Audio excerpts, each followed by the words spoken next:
penelpon yang sudah menghubungi kami. Yang pertama ada Pak Yulianto di Barito Selatan. Selamat pagi Pak Yulianto. Selamat pagi. Silakan Pak Yulianto, pertanyaan untuk dokter. Oke.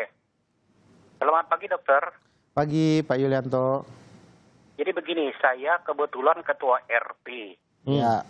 Nah, malam tanggal 1 kemarin itu ada datang seseorang dari Jawa. Kebetulan di depan rumah saya. Jadi dia diperiksa oleh Dinas Kesehatan. Dia dikarantina selama 14 hari di dalam rumah. Ya. Nah, permasalahannya bagaimana saya menceritakan kepada warga supaya tenang bagaimana. Terus kedua, apakah kalau kita di dalam rumah itu tetap menjaga jarak antar satu dengan yang lain atau bagaimana? Mohon penjelasan Pak Dokter. Terima kasih. Baik, terima kasih. Kita langsung ke penelpon kedua, Pak Effendi di Palembang. Selamat pagi Pak Effendi. Selamat pagi. Pagi Pak Effendi. Pagi Pak Kompas Effendi. TV bersatu melawan Corona. Ya. Pak Silakan. Dokter, Ya Pak Effendi. ada yang saya mau tanyakan. Langsung saja Pak. Yaitu penularan virus ini melalui droplet kan, Ya. yang antar ke orang atau melalui alat-alat yang di sekitar kita. Ya. Ya. Nah, ini yang akan saya tanyakan pertama, kalau melalui droplet, artinya kalau melalui droplet ke manusia itu normal kan? Ya. Nah, ini yang melalui alat itu harus tersentuh oleh manusia yang lain kan? Ya. Ya. Nah, dalam hal ini, kenapa penggunaan disinfektan itu nyemprotnya sampai ke jalan-jalan, sampai ke langit-langit rumah, pelapon-pelapon itu misalnya ya? Oke. Ke tempat yang tidak mungkin disentuh oleh manusia. Oke, baik. Dan tadi dokter katakan bahwa kalau sudah kena panas matahari, Ya. yang terik itu akan mati. Ya. Ya. Nah, ada satu pertanyaan itu kenapa tadi. Yang kedua, Oke. bahwa Singkat saja Pak. Silakan.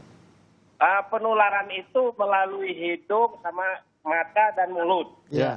Kalau seandainya tidak terdorong ke dalam mulut atau ke dalam hidung yang tersedot ke hisap sama kita, itu Ya. kan nggak mungkin masuk ke dalam tenggorokan. Ya. Apakah virus itu punya kaki atau punya sayap? Gitu aja. Oke, baik. Terima kasih Ini yang Pak Effendi. perlu kami ketahui. Baik, Ya. terima kasih Pak Ya. Effendi. Langsung kita Makasih. Assalamualaikum. jawab saja. Waalaikumsalam Pak Effendi. Salam. Langsung jawab saja mungkin ya Ya. dari Pak Yulianto Yulianto, apa yang ya. harus dilakukan. Ini mungkin bagaimana keamanan warga sekitar Ya. juga.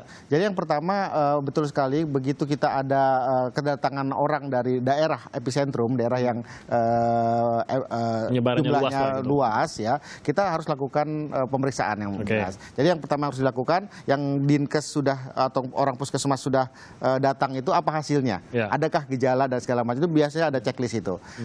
Kalau ada gejala dia ada tindak lanjutnya, tapi kalaupun tidak ada gejala, misalnya insya Allah bukan COVID gitu loh. Tetap orang datang dari epicentrum atau dari area itu harus dilakukan isolasi selama 14 hari. Jadi bukan karena dia positif ya? Bukan karena dia positif, Oke. tetapi karena dia baru datang. Dia mengisolasi selama 14 hari. Oke. Dan itu nggak ada masalah. Nah, sekarang pertanyaan berikutnya adalah bagaimana kita mengedukasi ke masyarakat. Sampaikan orang ini nggak ada masalah. Gitu. Orang ini nggak ada masalah, tapi karena dia baru datang untuk keamanan kita semua, orang ini harus diisolasi. Itu bentuk tanggung jawab lah. Bentuk gitu tanggung ya. jawabnya.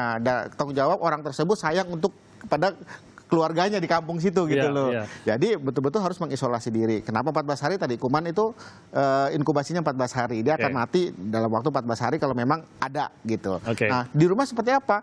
Ya, dia memang tidak boleh berdekatan, ya harus pisah kamar gitu dengan orang yang Bahkan lain orang gitu. rumahnya juga. Orang rumahnya, Gitu, oke. alat makannya, alat minumnya dipisahkan. Dan kalaupun berinteraksi rumahnya sempit segala macam, minimal menjaga jarak 2 meter dan selalu pakai masker. Oke, itu Gitu. catatannya. Walaupun Ya. di dalam rumah pun akan harus tetap jaga jarak. Seperti itu, karena Oke. kan ya kita nggak tahu rumah orang besar nggak ada masalah, tapi kalau rumahnya kecil kan harus Susah jaga jaraknya mengatur pasti, jaga ya. jarak. Yang penting jarak 2 meter, pakai masker dan tadi cuci tangan, apapun cuci tangan, alat-alat semua sendirian. Oke, Seperti itu. catatannya. Kita ke pertanyaan dari Pak Effendi. Kalau biasanya menularnya melalui yang disentuh, kenapa sampai ke langit-langit semua harus disemprot? Ya, jadi ini masalah disinfektan ini saya sedih sebenarnya. Kepanikan tapi tidak menggunakan ilmu Logika yang benar gitu ya. Seperti itu. Betul sekali. ini melalui droplet, dan droplet itu kita yang bawa gitu loh. Kita sentuh dengan tangan kita dan kita tularkan ke kita melalui kita menyentuh wajah. Nah, tadi pertanyaan keduanya, ini sebelum saya jawab yang pertama, yang kedua dulu. Apakah dia jalan masuk ke dalam gitu? Enggak, tapi kalau itu kuman sudah ada di wajah gitu, itu sangat mudah sekali kita menjilat atau kita menghirup gitu segala macam, dia akan masuk. Dia tidak ada kakinya jalan seperti ulat begitu, enggak. Tetapi dia akan mudah sekali kalau sudah di wajah untuk bisa masuk. Karena kita kan bernapas menghirup gitu kan. Dia ikut aliran udara yang masuk ke dalam. Aliran gitu udara ya? atau liur kita menjilat segala macam, segala macam. Makanya cuci tangan, artinya apa? Yang megang-megang kan tangan nih. Cuci tangan, dan tangan ini jangan ke muka. Simpel sebenarnya seperti itu. Aturan dasarnya itu yang harus dilaksanakan. Makanya pakai masker. Kalau dengan pakai masker kan kita tidak nyentuh. Sebenarnya satu lagi dengan Google, tapi kalau Google kalau tindakan medis gitu. Untuk sehari-hari cukup masker. Tapi yang tadi pertanyaan yang pertamanya, artinya disinfektan itu betul sekali. Tidak perlu kepada ke seluruh jalan-jalan yang nggak pernah dilalui orang pun disemprot gitu. Nggak perlu. Kalau nyamuk iya. Sekali lagi, hostnya ini adalah manusia.